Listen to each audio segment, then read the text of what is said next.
سرکار غوث پاک جب چل کر کے گئے دریائے دجلہ کے کنارے جو ریت پڑی ہوئی تھی وہاں پر پہنچے تو لوگ وہاں تو بہت سارے تھے. غوث پاک نے پوچھا وہ اللہ والے کہاں ہیں؟ کہا ابھی چلے گئے. 3 دن سے مسلسل یہیں پر عبادت کر رہے تھے لیکن ابھی تھوڑے وقت ہوا وہ یہاں سے کوچ کر گئے سفر پہ چلے گئے. آپ نے کہا مجھے بڑا افسوس ہے کہ میں مل نہیں پایا. اس کے بعد غوث پاک نے پوچھا کہ وہ عبادت کہاں کرتے تھے؟ تو لوگوں نے بتایا یہ ریت پر. تو آپ جا کر کے دیکھتے ہیں تو ریت پر ہاتھ کے پیروں کے نشان تھے جو سجدے کرتے تھے. سجدے میں ہو جاتے ہوں تو ہاتھوں کے نشان بھی تھے پیروں کے نشان بھی تھے. آپ نے غور سے دیکھا اور اس کے بعد کہا وہ جھوٹا شخص ہے وہ اللہ کا ولی نہیں ہے جس کو تم سمجھ بیٹھے تھے. لوگوں نے کہا آپ نے تو انہیں دیکھا بھی نہیں آپ کیسے کہہ رہے؟ تو آپ نے فرمایا اللہ کا ولی وہ ہوتا ہے جو میرے نبی پاک کی ہر سنت پر عمل کرتا ہے سنت مصطفیٰ کو وہ ترک نہیں کرتا. تو کہا آپ نے کیا دیکھا؟ کہا دیکھو جس کو تم بزرگ سمجھ بیٹھے تھے یہ دیکھ رہے ہو ریت پر اس کی انگلیوں کے نشان ہیں سجدے کے. کہا یہ 10 انگلیاں کھلی ہوئی دکھ رہی ہیں؟ کہا ہاں دکھ تو رہی ہے. کہا میرے نبی کی سنت تھی جب حضور سجدے میں جاتے تو انگلیاں جمی ہوئی ہوتی تھی ملی ہوئی ہوتی تھی. تو کہتے ہیں وہ ایک سنت کو چھوڑنے والا میں اس کو ولی نہیں سمجھتا. یہاں تو 5 انگوٹھیاں پہننے والے چھلے والے لٹھ والے پتہ نہیں کیا کیا والے سب کو لوگ سمجھ بیٹھے ہیں کہ بہت پہنچے ہوئے. اس سے بڑی چیز میں آپ کو بتاؤں شیخ عبدالحق محدث دہلوی رحمۃ اللہ علیہ اتنے پائے کے بزرگ ہیں مدینہ طیبہ کے. آپ وہاں سے ہندوستان آئے تھے حضور کے حکم پر آئے تھے. حضور پاک صلی اللہ علیہ وسلم کی خواب میں زیارت کرتے تھے اور مدینہ میں رہتے تھے. اللہ کے نبی صلی اللہ علیہ وسلم کا حکم ہوا تھا کہ تم جاؤ ہند میں میری حدیثوں کو پھیلاؤ. علم حدیث آج بھی اگر آپ پوچھیں گے چاہے کوئی بھی ہو یہاں جتنے سنی دیوبندی جتنے بھی مدارس ہوں اوپر جا کر کے شیخ عبدالحق محدث دہلوی صاحب سے ہی سند اوپر جاتی ہے ہندوستان میں سند حدیث. تو شاہ صاحب رحمۃ اللہ تعالیٰ علیہ جب یہاں آئے تھے تو ان کا ایک معمول تھا حضور پاک صلی اللہ علیہ وسلم کی بارگاہ میں عریضہ پیش کر کے آئے تھے بڑا دور کا سفر کر رہا ہوں مدینے سے دوری مجھے برداشت نہیں ہوتی کرم اتنا فرمائیں کہ دن بھر میں لوگوں میں حدیث کی نشر و اشاعت کروں گا شام کو تھکا ہارا آ جاؤں آنکھیں بند کروں تو آقا آپ کی زیارت ہو جائے مدینے کی زیارت ہو جائے یا روضہ رسول کی زیارت ہو جائے. تو یہ معمول سیدنا عبدالحق محدث دہلوی کا تھا. جب آئے بزرگوں نے لکھا ہے کہ وہ دن بھر درس و تدریس کرتے حدیث پڑھاتے اور شام کو مراقبے میں جاتے نبی پاک صلی اللہ تعالیٰ علیہ وسلم کے روزے کی زیارت کرتے یا حضور پاک کی بھی زیارت کر لیتے. یہ روز کا معمول تھا. ایک دن ایسا آیا کہ آپ ایک بستی سے گزر رہے تھے بہت توجہ سے سنیں باباؤں کے عاشق لوگ اور یہ میرا پیغام سب کو پہنچا ہے. یہ آج کے زمانے کا بابا نہیں ہے شیخ عبدالحق محدث دہلوی کے زمانے کی بات کر رہا ہوں. گزر رہے تھے کسی بستی سے گزرتے گزرتے ایک جنگل سے آپ کا گزر ہوا تو آپ نے دیکھا ایک خیمہ لگا ہے اور بہت سارے لوگوں کی بھیڑ جمع ہے. تو آپ بھی وہاں پہنچ گئے لوگوں سے پوچھا کہ کیا ہے یہاں پر؟ کہا ایک بہت بڑے بزرگ ہیں یہاں پر اللہ والے ہیں بہت پہنچے ہوئے ہیں اور تصوف کی بڑی باتیں ہیں دل پر لگنے والی باتیں ان کی ہیں. تو مریدین کی بہت بڑی ایک جماعت بیٹھی ہوئی تھی آپ بھی وہاں شریک ہو گئے. جو بزرگ تھے چھوٹی سی جھوپڑی میں تھے اور چارپائی پہ بیٹھے ہوئے تھے. شیخ صاحب رحمۃ اللہ علیہ جیسے ہی آئے آنکھیں بند کر کے انہوں نے کہا کہ شاہ صاحب قریب آ جائیے. مولانا علم حدیث کے جانکار آپ تشریف لائیے قریب آئیے. جب کسی کو کوئی نام سے پکارے تو وہیں تو ڈھہ جائے گا پورا میرا سب کچھ پتا ہے حضرت کو. تم نے بلایا اور اس کے بعد بٹھایا شاہ صاحب رحمۃ اللہ علیہ بیٹھے اور اس کے بعد وہ بزرگ جب باتیں کرنے لگے تصوف کی وہ پہنچی ہوئی باتیں معرفت کی حقیقت کی طریقت کی باتیں تو آپ کے دل پر بھی بڑا اثر ہوا. آپ بھی ان کے بہت باتوں سے متاثر ہوئے. محفل ختم ہونے کو تھی بغل میں مٹکا رکھا ہوا تھا اور اس میں شراب بھری ہوئی تھی. بزرگ نے اپنے مرید کو بلایا یا جو انسٹنٹ خلافت لیا ہوگا اس کو کہا کہ بھرو جام بھر کے دو. ایک پیالہ شراب کا بھرا گیا اور وہ بزرگ کے ہاتھ میں دیا گیا. انہوں نے لیا اور اس کے بعد شاہ صاحب رحمۃ اللہ علیہ سے کہا ان کو بھی ایک پیالہ دو. اوریجنل شراب کی بات کر رہا ہوں, کوئی شراب عشق, شراب محبت, شاعروں کی شراب نہیں, جو نشہ لاتی ہے دھتورا, اسی کی بات کر رہا ہوں. شراب خود ایک پیالے میں اور دوسرا پیالہ حکم دیا کہ شاہ صاحب کو ایک پیالہ دو. آپ دیکھتے رہ گئے. شاہ صاحب رحمۃ اللہ علیہ علم حدیث کے ایسے آپ کو ہزاروں حدیثیں جو حافظ ہیں, جس کے علم حدیث کے بادشاہ کہلاتے. آپ نے کہا ہرگز نہیں, میں چھوؤں گا بھی نہیں, شراب حرام ہے. شیخ آپ کیا کر رہے ہیں؟ یہ سنو, بزرگ جو بیٹھا ہوا ہے یا پیر صاحب جو بیٹھے ہوئے ہیں, انہوں نے سیدھے کیا کہا, مولانا پی لو ورنہ روزانہ جو تم بارگاہ رسول کی حاضری دیتے ہو وہ بند کرا دوں گا. اب سوچو, یہ راز کی بات ہے. شاہ صاحب رحمۃ اللہ علیہ تنہا مراقبے میں بارگاہ مصطفیٰ کی حاضری دیتے تھے. شاہ صاحب رحمۃ اللہ تعالی علیہ ہی مراقبہ کرتے اور وہ زیارت کرتے. اب جب بندہ کوئی سامنے والا اتنی بڑی بات بول دے تو اب کیا رہے گا. اب اس کے بعد امتحان کی گھڑی ہے, یہ یاد رکھو. شاہ صاحب پیالہ لیا کپ کپاتے ہوئے ہاتھوں کے ساتھ, کہا کہ یہ کیسے میری بات جانتے ہیں. پھر آپ نے کہا نہیں, شراب نہیں پیوں گا, واپس. میرے مصطفیٰ کریم صلی اللہ علیہ وسلم کی شریعت ہے, شراب اگر میرے نبی نے حرام فرمایا ہے تو قیامت تک کسی کے لیے حلال نہیں ہو سکتی. میرے لیے بھی نہیں, آپ کے لیے بھی نہیں, کسی کے لیے بھی حلال نہیں ہو سکتی. پھر انہوں نے کہا میں تمہاری روزانہ کی محفلیں دیکھتا ہوں اور اس کے بعد شام میں تمہاری حاضری کس وقت ہوتی وہ بھی جانتا ہوں, بند کرا دوں گا. شاہ صاحب ایک طرف شریعت مصطفیٰ صلی اللہ علیہ وسلم اور ایک طرف یہ شیطانی شرارت, اس کو کیا سمجھا جائے, اور ایک طرف یہ امتحان کے بابا تو جان تو رہا ہے ساری چیزیں, یہ پہنچا ہوا تو ہے. اب یہاں پر آپ نے کہا شاہ صاحب نے کہ تھوڑی دیر کے لیے میں یہاں سے اٹھ جاتا ہوں, مجھے سمجھ نہیں آ رہی ہے کچھ, کوئی بات سمجھ میں نہیں آ رہی ہے, لیکن پیوں گا تو نہیں.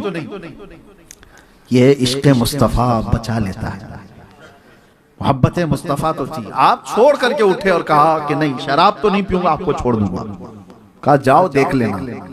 بات آئی گئی ہو گئی, چلو ٹھیک ہے. آپ کہیں گے تکا مارا ہوگا, سائیکالوجیکل جو ہے کسی کی دماغ کو پڑھ لیا ہوگا کہ یہ ڈیلی کیا کرتا ہے اور بول دیا ہوگا, یہاں تک تو صحیح ہے. شاہ صاحب اس واقعے سے بہت ڈپریسڈ, بہت پریشان تھے. آئے, اس کے بعد شام کو اپنے معمول کے مطابق مراقبے میں بیٹھ گئے حضور پاک صلی اللہ تعالی علیہ وسلم کی زیارت کرنے کے لیے. جیسے ہی آپ نے مراقبہ اپنا مکمل کیا زیارت کے لیے تو دربار رسول تو نظر آ رہا ہے اور چوکھٹ پر یہ بزرگ کھڑا ہوا ہے. کہہ رہا ہے کہ نہیں عبدالحق میں تمہیں جانے نہیں دوں گا, زیارت ہونے نہیں دوں گا, تم نے میری بات نہیں مانی. اب بتاؤ کیا کیا جائے. تو آپ پریشان ہو گئے کہ کہا یہ تو جو کہہ رہا تھا وہ تو سچ ہی کہہ کے دکھا دیا, مجھے تو زیارت ہونے نہیں دے رہے. آپ جھٹک کر کے اٹھ گئے, رات بھر آپ عبادت کرتے رہے بے چینی سے. دوسرے دن اس طرف گئے بھی نہیں, دوسرے دن گئے نہیں, اپنے آپ کو برداشت کرتے رہے. ظاہر سی بات ہے یہ بولنے میں آسان لگ رہا ہے, ایک عاشق رسول کی تڑپ آپ نہیں جانتے جس کو بارگاہ مصطفیٰ سے روک دیا جائے. میاں آج ہم کو اگر کوئی صرف سفر میں وہاں روک دے تو اوپر نیچے ہو جاتے ہیں, اور وہ ایسے فنا فی الرسول جن کی زندگی مصطفیٰ کے قدموں میں ہے اور وہ روزانہ بارگاہ مصطفیٰ کی حاضری دیتے ہو, ان کو اگر کوئی روک دے تو ان کا کیا حال ہوتا ہے, بسمل کی طرح تڑپتے ہیں. پھر دوسرا دن آیا, رات کو مراقبے میں بیٹھے, سیم وہی پوزیشن کل والی. آج بھی وہ شخص کھڑا آنکھوں کے سامنے ان کے نظر آتا ہے اور کہتا ہے عبدالحق میں تمہیں حاضری دینے نہیں دوں گا. دوسرا دن اسی طرح گزر گیا. اس سچویشن کو آپ سمجھو کہ دل ہو سکتا ہے کبھی مائل کر لے, جا کے صلح مصالحت کر لیتے ہیں.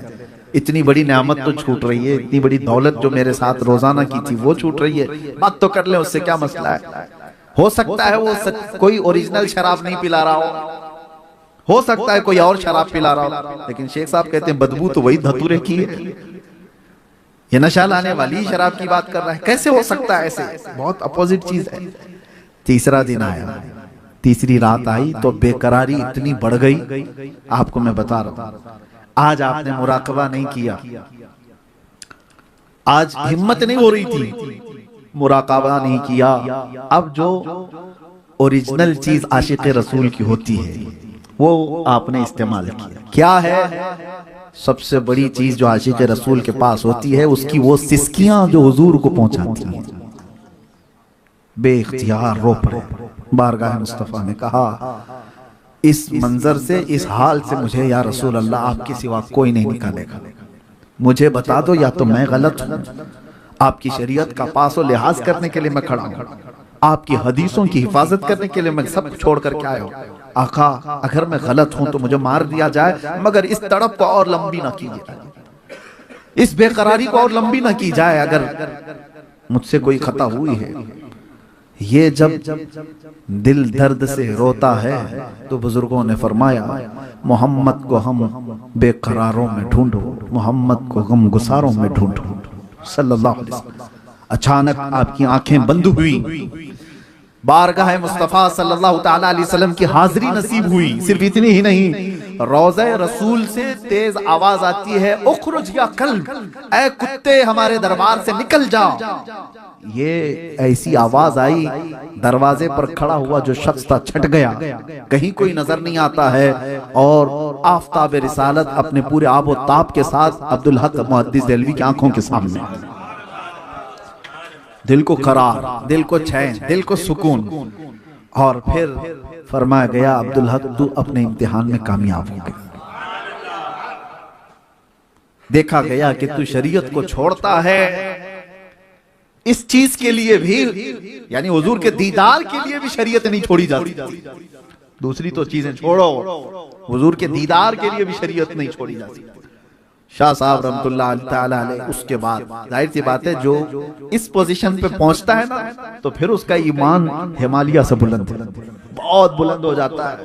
مضبوط ایمان کے ساتھ آپ نکلے اور اس کے بعد پھر سوچا کہ جا کر کے اب جنگل میں بیٹھے ہوئے اس پاکھنڈی کو بات کروں، کہاں چلا گیا وہ، تو جا کر کے اس راستے پر جاتے ہیں تو دیکھا مریدین تو ہیں بے چین بے قرار، ادھر ادھر کوئی ادھر پکڑو چھوڑو یہ سب چیزیں چل رہی ہیں، اور کٹیا کہاں ہے، جھوپڑی کہاں ہے، تو دیکھا گیا جھوپڑی میں آگ لگی ہوئی ہے، دھواں دھواں ہے۔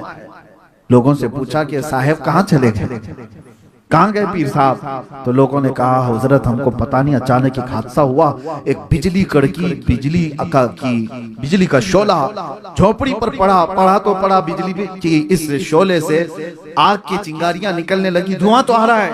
ہم پیر صاحب کو بچانے کے لیے نکلے تو دیکھا جھوپڑی سے پیر صاحب نے ایک کتا جا رہا تھا۔